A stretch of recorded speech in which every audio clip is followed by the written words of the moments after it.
श्री हरिवंश महाराज जी, आपके चरणों में कोटि कोटि प्रणाम।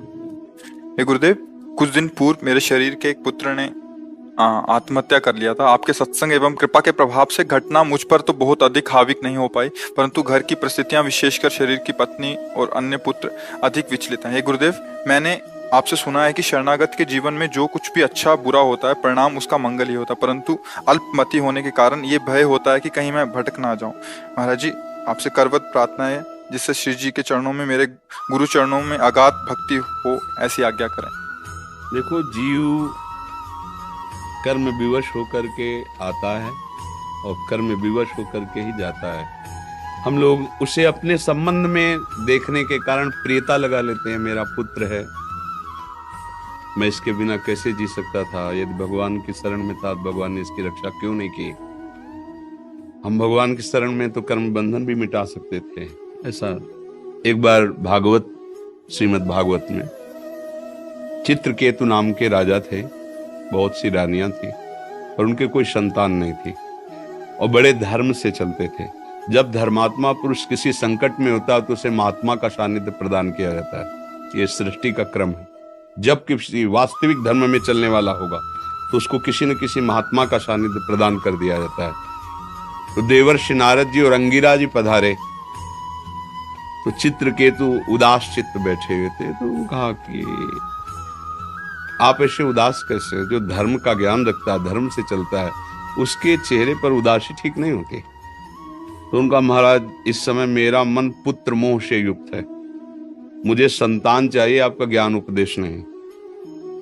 संतान मिलेगी तो मेरे को शांति मिलेगी, आपके उपदेश से नहीं। तो मुस्कुरा दिए। ममता रत सन ज्ञान कहानी व्यर्थ ही जाती है, सिद्धांत है उनका। वैसे राजन, आपके भाग्य में पुत्र सुख है नहीं, पूर्व कर्मानुसार आपको पुत्र सुख नहीं है। तो उनका, अब हम भाग्य की बात नहीं जानते, अब आपको भगवान ने भेजा है, आपको पुत्र देना ही होगा। तो उनका, तथास्तु। सर्व सामर्थ्यशाली महात्मा है, पर आपको हर्ष और शोक दोनों की प्राप्ति होगी। इस शब्द को नहीं समझ पाए और राजी हो गए। कुछ समय बाद बड़ी रानी कीर्ति, श्रुति कीर्ति जो थी, उनसे गर्भ रहा और पुत्र हुआ। अब तो बड़ा आनंद, बड़ा आनंद। जो और रानियां थीं, उन्होंने देखा अब राजा सीधे उसी महल में जाते, क्योंकि पुत्र का उत्साह। और बड़ी रानी तो हर समय, जो समय राजकाज से, वो बड़ी रानी के महल में। अब ईर्ष्या ने वो रूप धारण किया कि सब जो और थी वो सब जल गई। उन्होंने कहा कि क्या उपाय किया जाए? महाराज तो हमारी तरफ मुड़ते भी नहीं, हमारे महलों की तरफ सीधे। बोले, हम सबके बीच में एक ही बाधा है, वो बालक। जब से वो आया तब से, अगर वो, बोले हाँ ठीक, तो एक पर्सनल दासी को तैयार कर लिया, अर्थ आदि का प्रलोभन देके और दुग्ध में जहर मिलाकर रानी की अनुपस्थिति में पिला दिया और नवजात शिशु मर गया। रानी जब लौट के आई, देखा शरीर नीला, हाहाकार मच गया। फिर राजा को जब खबर गई तो पछाड़ खा के गिर गए, दौड़ते आए। वो विकल थे, मैं प्राण त्याग दूंगा, अब तो जीवन। उसी समय देवर्षि नारद जी, अंगिरा जी फिर आ गए। तो उनका, महाराज, बोले आपको याद होगा हमने कहा था हर्ष और शोक दोनों प्राप्त होंगे। हर्ष ये पुत्र हुआ और शोक की जीव का इतना ही केवल संस्कार था। बोले हमें जब होता है ना, अपनापन होता है ना, तो फिर बोले, महाराज हमें ज्ञान एक बार हमें पुत्र से मिला दो, फिर वो चला जाए। बोले ऐसा? मंत्र बल से युक्त थे, आकर्षण किया, जीवात्मा सामने आई। बोली, बेटा इस शरीर में आ जाओ, एक बार अपने पिता को देख लेने दो। तो ये पिता जानते हो कौन है? वो जीव बोला, अरे कई बार मेरी पत्नी बना, कई बार मैं इसका बाप बनाऊं, कई बार। वो जब अपना प्रवचन शुरू किया ना, बोले प्रभु हमें नहीं चाहिए, इसको कह दो चला जाए।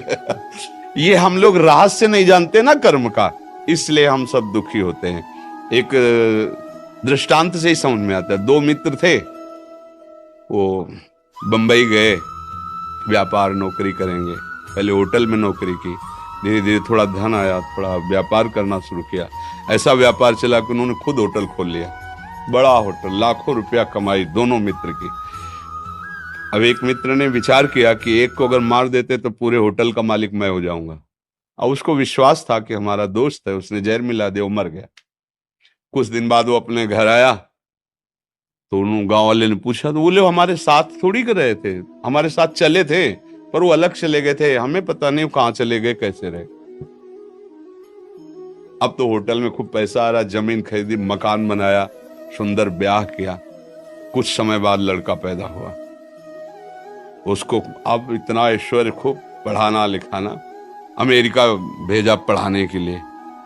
अब वहां बीमारी शुरू उसको हुई, अब यहां से पैसा शुरू, अमेरिका जाना, बीमारी इतनी बढ़ती चली गई, होटल बिक गया, मकान बिक गया, निजी जमीन जो खरीदी थी वो तो बिकी गई, निजी जमीन बिक गई, आभूषण बिक गए।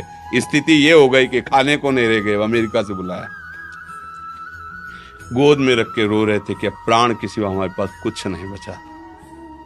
तो उनका पिताजी, मैं आपसे बात करना चाहता हूँ, माता जी सबको अलग कर दीजिए। अलग किए तो बोले पहचाना, भगवत स्मृति से उसको पहचाना, मैं तुम्हारा वही दोस्त हूं जिसे कोई नहीं जानता, और जहर दिया था, हमारी ही संपत्ति हिस्से से बड़े थे ना, आज मैं तुम्हें सर्वनाश करके जा रहा हूं, मेरा वियोग और संपत्ति का वियोग तुम किसी काम की नहीं पधार गए। कर्म अवश्यमेव भोक्तव्यम कृतम कर्म। अभी हम आप तिलक लगाए बैठे हैं, लेकिन कल हमने जो किया है, जो फसल बोई है, वो तो काटना पड़ेगा ना। तो हमें धैर्यपूर्वक रहना चाहिए।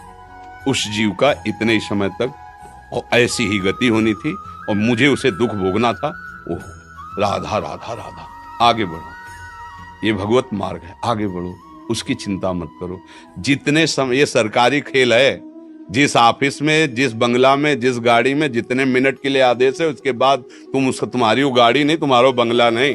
जैसे सरकारी आदमी को ले दिया जाता, ये बंगला, ये गाड़ी, व्यवस्था सरकारी आदमी है, तो वो चाहे जितना आप उसकी बड़ाई करो कि वाह साहब आपका बंगला तो बहुत जोर का बंगला जोर का नहीं है, किसी भी समय हमें फोन आ सकता है कि इस समय तुम्हारा ट्रांसफर वहां कर दिया गया है। हमारा बंगला, गाड़ी, बस ये जो गाड़ी मिली है ना, ये जो बंगला मिला है ना, ये सरकारी बंगला है। काम करो और इसके बाद इससे निकलना ही पड़ेगा। जिस समय फोन आएगा ना, भागना ही पड़ेगा। ढेर मिट्टी का हर आदमी है, बाद मरने के होता यही है, या सलीमों में तुरकत दबेगी या चिताओं में जलना पड़ेगा। जिंदगी एक किराए का घर है, एक न एक दिन बदलना पड़ेगा। इसी को केवल सुधारना है कि अब हमारा आखिरी जन्म हो। इस दुख में, इस प्रपंच में, नाटक से मैं ऊब गया हूं, अब मैं नहीं इसमें जन्मना चाहता। ऐसी जगह जाना चाहता हूं जहां दुख न हो, भगवान के नित्य धाम में, भगवान की दिव्य लीला में सम्मिलित हूं। ये ऐसे ही है, बहुत बहुत कड़ुआ संसार है, जिसे प्राणों से भी तुम प्यार करोगे वही तुम्हारे प्राण हर लेगा समय आने पर। बूढ़े माता पिता को थप्पड़ों से मारते हुए हमने देखा है। बूढ़े माता पिता को वो मार रहा है, जवान लड़का जिसके लिए वो रो रहा था, जीवन अर्पित किया, सब कुछ, पत्नी को प्राणों से अधिक भी वही प्राण हरण करने वाले, अपने पति को भगवान मानकर प्राणों से भी अधिक प्यार कर वही उसके साथ। ये संसार का आप दृश्य देख रहे हैं ना। फिर चुपचाप अपने मार्ग में चलो, राधा राधा राधा। यहाँ कोई किसी का नहीं है। जो हम चिल्लाते हैं वो इसलिए नहीं चिल्लाते कि हम बाबा जी हमारा कोई नहीं, इसलिए नहीं। सत्य विषय को समझोगे तो धैर्यपूर्वक सह लोगे, नहीं तो फिर ये नाम दुखालयम अशाश्वतम, दुख है, इसमें दुख ही दुख है, कहीं भी सुख नहीं है। थोड़ा सा अगर सुख दिखाई देता है तो उससे बड़ा, थोड़ा प्रकाश मिला तो अंधेरा आके इतना छा जाता है कि प्रकाश का भी भाव हट जाता है। जैसे आप कह रहे हो ना, कहीं भक्ति डगमगा न जाए, कहीं हमारा अविश्वास न, नहीं, अविश्वास की कोई गुंजाइश नहीं। कसाई वाड़े में भले सानी चारा घास खवाया जा रहा है, वो उसके पुष्ट होने के लिए नहीं। समय आएगा गड़ासा चलेगा। ये काल का कसाई वाड़ा है, संपूर्ण मृत्यु लोक। कोई भी इस गड़ासे से बचेगा नहीं। निमित्त कुछ भी बने, बोले दिल फेल हो गया, एक्सीडेंट हो गया, अरे जरा सा बुखार आया, वो ये कुछ भी बने निमित्त, यही उसके गड़ासे हैं। वो काल मृत्यु का निश्चित, सब सब चराचर जगत सब मरेगा, फिर काय को चिंता कर रहे हो? मरना एक बार है ही है। जिसका जो समय, कोई गर्भ में चला जाता है, कोई गर्भ के बाहर, कोई बाल्यावस्था में, कोई जवान अवस्था में, कोई वृद्धावस्था में, जाना तो है। क्या करके जा रहे हो, बस ये बात खास है। अब आप जो पीछे बिगड़ गया है उसको तो भोग लो, आगे की फसल गंदी ना होने पावे। राधा राधा राधा। अच्छे आचरण, दूसरों को सुख देना। बिना हमारे कर्म के हमें कोई दुख नहीं दे सकता, पक्का समझ लेना। हमारा कर्म ही हमको दंड देता है। अब कोई नहीं जान पाया, पर मालिक जान रहा है ना। अब वो ऐसी जगह मारेगा कि तुम किसी से बता भी नहीं पाओगे, केवल रोते रहोगे। सही आचरण करो तो आपको यहां भी सुख और वहां भी सुख। ऐसे थोड़ी संत जन और सब शास्त्र कहते हैं, सच्चे आचरण। देखो भगवान पुत्र थे राम जी, शब्द वेदी बाण के ज्ञाता थे महाराज दशरथ चक्रवर्ती सम्राट। शब्द पे बाण संधान कर देना, किसी भी दिशा में वो मरेगा। अगर शब्द आया बाण संधान हुआ तो उसे शब्द वेदी बाण कर, वो कहीं भी वो मरेगा। श्रवण कुमार अपने माता पिता को तीर्थ यात्रा कराने, जब सरयू में स्नान कर रहे थे, स्नान के बाद माता पिता को जल ले जाने, तो घड़े से डुब डुब ऐसे आवाज, उनको लगा मृग पानी पी रहा है, शब्द वेदी बाण मार दे। देखना चाहिए ना, ऐसे केवल अंजात से कैसे मार दिया। अब उनको ज्ञान था शब्द वेदी बाण, जियो मार तो श्रवण कुमार की छाती पे लगा जा। अब नजदीक शिकार करने के बाद उसके समीप जाया, अरे उनको लगा अरे गजब हो गया, ये क्या हो गया। साधु वेश में श्रवण को हाथ जोड़ा कि हमें पता नहीं था। उन्होंने कहा मुझे मरने का दुख नहीं है, मुझे दुख है कि मेरे माता पिता वयोवृद्ध हैं, अब इनकी सेवा कौन करेगा। ये प्यासे थे, पानी आप पिला देंगे। दशरथ जी पानी लेके चले, कदम नहीं बढ़ रहे, इतने बड़े महापुरुष के कदम नहीं बढ़ रहे, चक्रवर्ती सम्राट महावीर हैं। उनका बेटा इतना विलंब क्यों हो गया। अब वो वयोवृद्ध थे, आंखों से दिख, इतना विलंब क्यों हो गया। और फिर नहीं बोल पा रहे। बोलो ना बेटा, आज तक तुमने हमारी आज्ञा उल्लंघन नहीं की, बोलो। तो उनका मैं आपका बेटा नहीं हूं, मैं अयोध्या नरेश चक्रवर्ती सम्राट दशरथ हूं, हमसे गलती हो गई, हमने शब्द वेदी बाण संधान किया, जाना मृग, लेकिन आपके पुत्र का बस तो जल पी लीजिए और मैं आजीवन आपकी सेवा करूंगा। बोले नहीं नहीं नहीं, अब तो हम जी ही नहीं पाएंगे, ऐसा पुत्र हमारा था। कभी जानते हो पुत्र वियोग क्या होता है। जाओ, तुम्हें पुत्र वियोग में ही मृत्यु की प्राप्त हो, जैसे मैं तड़प के मर रहा हूं वैसे तुम मरोगे। देखो भगवान पैदा हुए उनके घर, लेकिन वो बात, वो कर्म मिटाया नहीं, वैसे ही तड़प करके हा राम कह करके प्राण त्याग। बिल्कुल ये कर्म परंपरा, इसीलिए भगवान का भजन करो और चुपचाप सहो।